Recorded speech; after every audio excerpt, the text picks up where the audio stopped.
اللہ کے نام سے شروع جو بڑا مہربان نہایت رحم والا ہے۔ ایک ریاست کے بادشاہ نے یہ اعلان کروا دیا کہ صبح جب میرے محل کا مرکزی دروازہ کھولا جائے گا تب جس شخص نے بھی محل میں جس چیز کو ہاتھ لگا دیا وہ چیز اسی کی ہو جائے گی۔ یہ اعلان سن کر سب لوگ آپس میں بات چیت کرنے لگے کہ میں تو سب سے قیمتی چیز کو ہاتھ لگاؤں گا۔ کچھ لوگ سونے کو ہاتھ لگانے کا سوچ رہے تھے تو کچھ چاندی کو، کچھ لوگ زیورات کے بارے میں سوچ رہے تھے تو کچھ لوگ قیمتی جانوروں کے بارے میں۔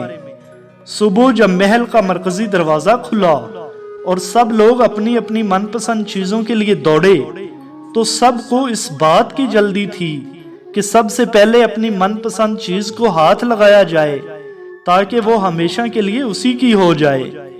بادشاہ اپنی جگہ بیٹھا سب کو دیکھ رہا تھا۔ وہ اپنے پاس ہو رہی دوڑ بھاگ کو دیکھ کر مسکرا رہا تھا۔ اسی وقت بھیڑ میں سے اچانک ایک شخص نکلا۔ وہ آہستہ آہستہ چلتے ہوئے بادشاہ کی جانب بڑھنے لگا۔ وہ بادشاہ کے پاس آیا اور بادشاہ کو چھو لیا۔